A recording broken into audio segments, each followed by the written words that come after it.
जो प्रकाश है, देखिए एक न्यूटन साहब थे, ठीक है, न्यूटन साहब थे। न्यूटन ने एक पुस्तक लिखा था ऑप्टिक्स, और ऑप्टिक्स में पूरा चीज जो चर्चा किए हैं वो प्रकाश संबंधित घटनाओं के बारे में उसमें चर्चा किया है, ठीक है। तो प्रकाश क्या है? तो प्रकाश जो है एक प्रकार की ऊर्जा है, ठीक है। प्रकाश क्या है? एक प्रकार का ऊर्जा है जो क्या करता है? प्रकाश किसी वस्तु को देखने में सहायता करता है। कैसे? तो जब कोई प्रकाश किसी वस्तु पर टकराता है तो टकराकर हमारे आंखों के रेटिना पर उसका इमेज बनता है। इमेज कैसा बनता है? उल्टा बनता है, लेकिन हमारे मस्तिष्क द्वारा क्या करता है? इमेज को सीधा करके उसको हम क्या करते हैं? देख पाते हैं, ठीक है। यही प्रकाश क्या काम है? प्रकाश फॉर्म ऑफ एनर्जी है, मतलब ऊर्जा है जो किसी वस्तु को क्या करता है? दिखाने का काम करता है। प्रकाश कण के रूप में भी है और तरंग के रूप में प्रकाश की प्रकृति है। जो प्रकाश के कण के रूप में व्याख्या करता है तो परावर्तन, अपवर्तन, परिकीर्णन है जो तरंग के भांति व्यवहार में प्रदर्शित करता है। वो ध्रुवण और विवर्तन है जो तरंग का अति बताता है, ठीक है। तो प्रकाश का गुण देख लीजिए। प्रकाश का गुण जो है ना, प्रॉपर्टी ऑफ प्रकाश, प्रकाश हमेशा कौन सी रेखा में गमन करता है? सीधी रेखा में गमन करता है। और कहा जाता है प्रकाश की चाल गहन सबसे अधिक किसमें रहता है? निर्वात में रहता है। और जैसे निर्वात से धीरे धीरे सघन में जाएंगे तो प्रकाश की क्या होगा? चाल घटते चल जाएगा। यानी निर्वात में प्रकाश की चाल क्या होता है? सबसे अधिक होता है। वो कितना होता है? 3 × 10⁸ मीटर पर सेकेंड या 3 लाख किलोमीटर पर सेकेंड होता है। कहा जाता है जब प्रकाश एक माध्यम से दूसरे माध्यम में जाता है तो चाल और तरंगदैर्घ्य क्यों हो जाता है? बदल जाता है। लेकिन कौन चीज नहीं बदलता है?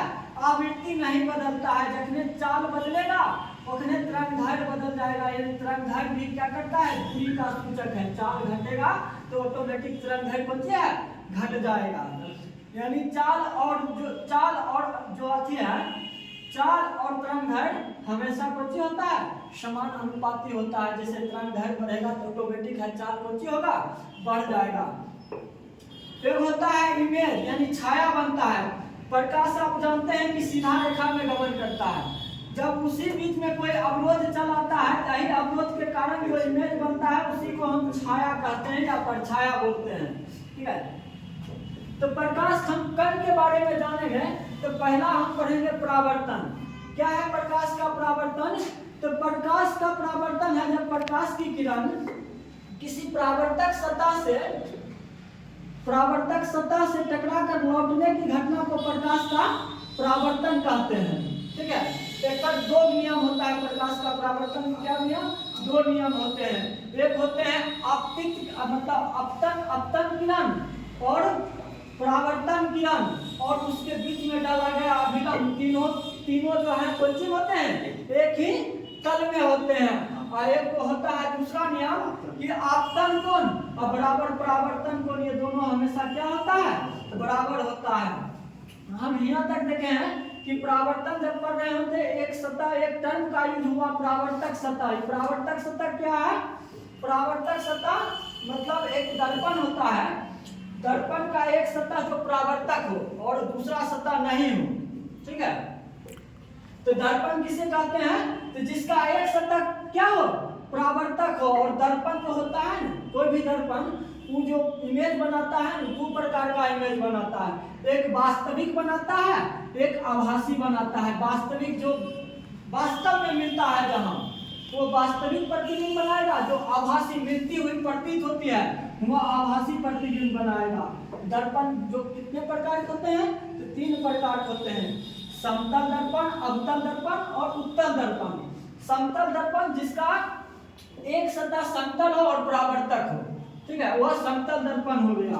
और कहा जाता है समतल दर्पण में यदि प्रतिबिंब अति दर्पण से जितना दूरी पर वस्तु रहेगा तो दर्पण के पीछे यानी आभासी उतने दूरी पर होकर कौन सी बनेगा?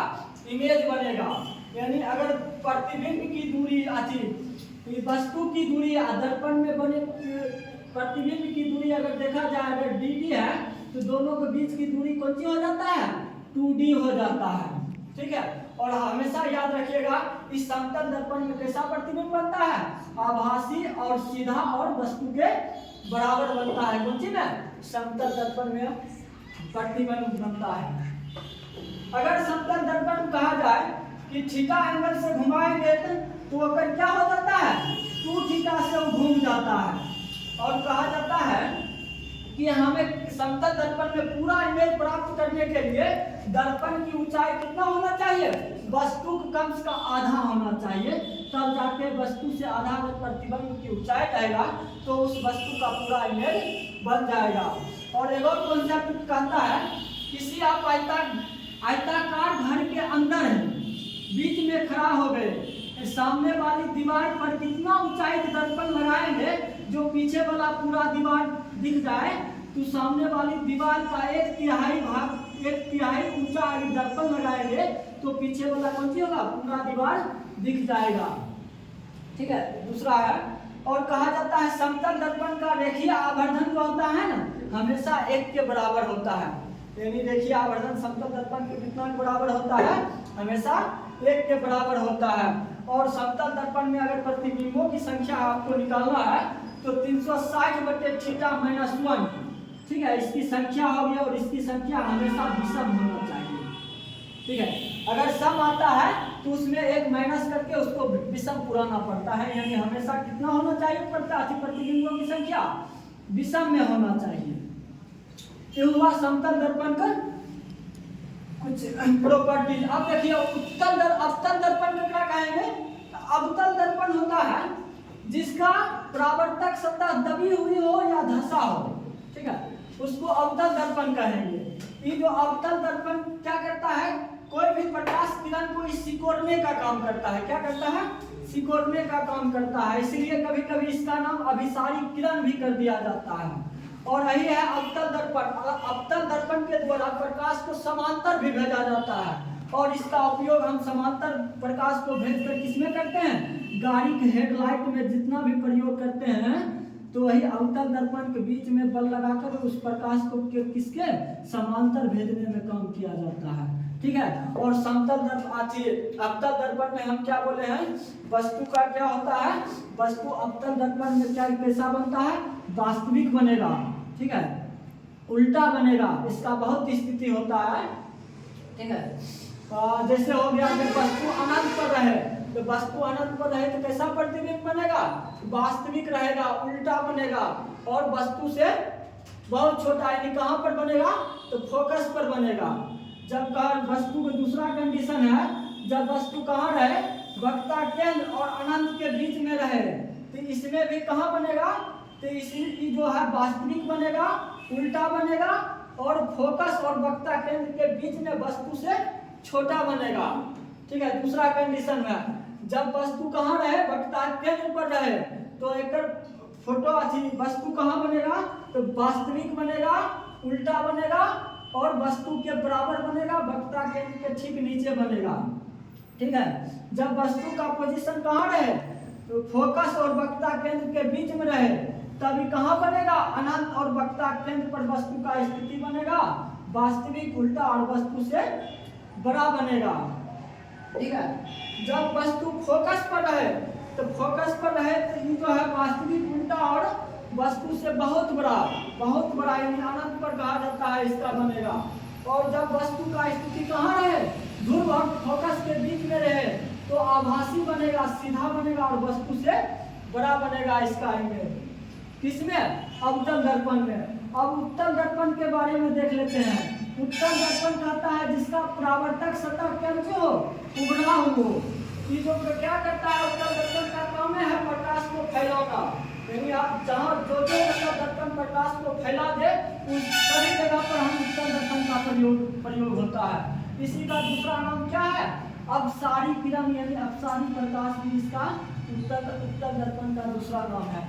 और इसका बहुत बड़ा काम होता है, बड़ा क्षेत्र को छोटे में दिखाने का काम यही उत्तल दर्पण करता है, यानी बड़ा क्षेत्र को छोटे में दिखाने का काम करता है।